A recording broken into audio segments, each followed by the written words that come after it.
As a manufacturer, you've got two choices when it comes to making your new electric car. Either you create a bespoke platform from the ground up, or you base your car on an existing petrol or diesel model. Mercedes chose to do the latter, presumably to save money and improve its economies of scale. Its first effort was this, the Mercedes EQC, but now it's turning its attention to something smaller and something cuter, the EQA.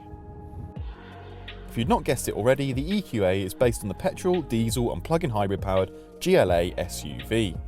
The EQ branding signifies this is an electric model. There will soon be an EQB, an EQE and EQS, and the brand already sells a converted version of the V-Class called, you guessed it, the EQV.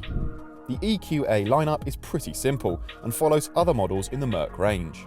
Things kick off with the Sport model, which starts at just over £40,000. AMG line costs £1,500 more, and then there's the usual Premium and Premium Plus packs, adding extra luxuries and features. The good news is that the EQA will do up to 263 miles on a charge, and even AMG line premium cars come in at under £50,000. This means that most buyers will qualify for the government's £3,000 plug-in car grant. But be careful, because top-spec Premium Plus cars like ours tip over that £50,000 threshold, meaning the £6,000 premium is more like £9,000, so be sure you really want or need that extra kit. We'll go into more detail on the trims a little later.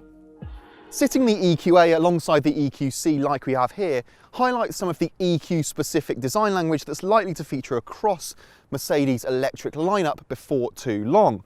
Take this big badge on the nose and the grille treatment, that's pretty similar across the two models, but on the EQA you'll notice that you get this filled in gloss black plastic. I mean, after all, you don't need all the cooling and all that kind of stuff that you would on a petrol or diesel model, so why not? Elsewhere, you've got this full width light bar and some very similar headlights. Down the side, ordinarily AMG line Premium Plus cars get a set of 20-inch wheels that are very similar, yet again, to the ones you'll find on the EQC, but this one is on winter tyres, so we've been fitted with some 18-inch wheels. Around the back, you get this subtly different rear light bar, and the number plate has been moved from the boot lid on the GLA to the bumper. Now, that's the outside. If you like this video, make sure you give it a thumbs up, subscribe to the Driving Electric YouTube channel and hit the bell icon so you never miss a video. Should we jump inside? Inside, the EQA gets a recognisable and plush dashboard and interior design, one that belies its £40,000 price tag. Thankfully, unlike on the EQC, every version gets smartphone integration as standard, with Apple CarPlay and Android Auto, plus two 10-inch screens. It really is, both from a visual perspective and in terms of functionality, one of the best systems around. There are 18-inch wheels, LED lights and tinted glass. It's not often the base model offers such striking value for money. Now, I know this isn't the base model, but the biggest differences aren't in terms of quality, they're in terms of kit between specs. So it's pleasing to see that on the whole, the EQA feels really nicely built in here. There are a few cheaper plastics around the centre console, but on the whole, it's really nice in here. And these Artico leather seats, they're a vegan, man-made leather alternative, but they are as nice as any real leather chairs that I've ever sat in. The infotainment system, once you've got used to the steering wheel buttons and the slightly confusing trackpad, it's actually really easy to use, and you can always revert to the touchscreen should you need it. Do you know what? It's just really lovely in here. Continuing with that list of standard equipment, stepping up to AMG line, as many EQA buyers will, brings a more dynamic look with different alloy wheels and the usual AMG styling. You also get illuminated door sills and sport seats. The AMG line premium pack, available only on AMG line cars of course, brings 19-inch wheels, keyless entry and a panoramic roof, as well as wireless phone charging, augmented reality for the nav and an upgraded sound system. Finally, there's the AMG line Premium Plus, and remember what we said earlier about those ones tipping over the £50,000 threshold, disqualifying them from the government grant. These cars come absolutely fully loaded, with 20-inch wheels, adaptive suspension, a Burmester stereo and a head-up display. We'll leave you to decide which bits of kit are important to you and therefore which spec is the right one to go for, but aside from the big wheels and the fancy adaptive dampers, pretty much all EQAs are going to drive in much the same way. To begin with then, we'll leave the EQA in its standard settings, no fancy trickery and no power limiting eco mode. So what's the EQA like to drive then? Well, you would expect that with 190 odd horsepower, which is half what the EQC has got, that it might feel somewhat lethargic or a little bit slow. Well, that's definitely not the case.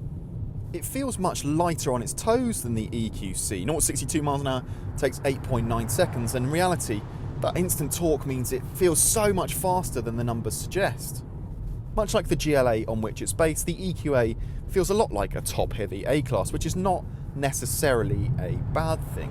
All models are front-wheel drive, which means they're predictable enough through the corners, but the light and lifeless steering and this car's winter tyres don't make it that much fun.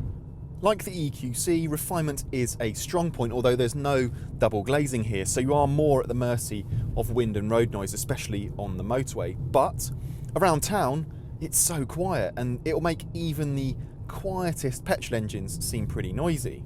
Overall then, it feels like Mercedes has played it safe without any true detriment to the package as a whole. We reckon most buyers coming from a petrol SUV will find it just fine to drive. And the similarities with the EQC continue when it comes to the regenerative braking system, which slows you just enough, just as you want it to. And in fact, the feel of the actual brake pedal when you use the friction brakes feels much more natural.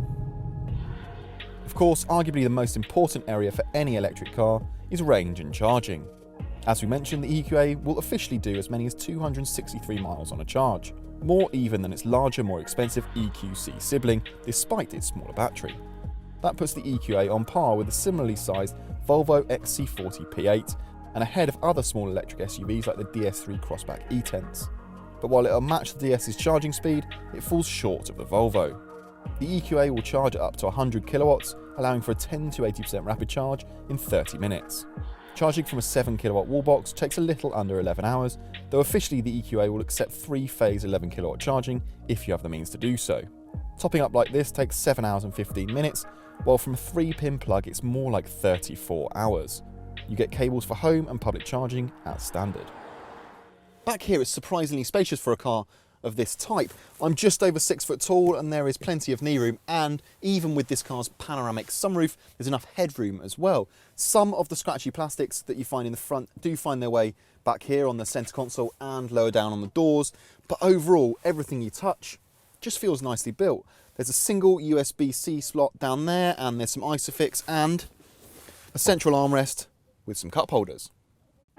One area where the EQA does suffer is when it comes to boot space, and this is largely due to the packaging. Basing this car on a combustion engine platform makes fitting the batteries and motors a little tricky, where the GLA offers a usable 495 litre boot, and even the XC40 a total of 413 litres, the electric EQA tops out at just 340 litres.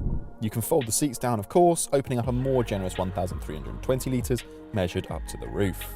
Cable storage, that's not great, though there is space for one of the leads under the boot floor. Just be sure which one you'll need or won't need before setting off. The Mercedes EQA actually looks like incredible value for money in this segment, and it makes the only slightly more spacious EQC and some variants of the GLA look eye-wateringly expensive.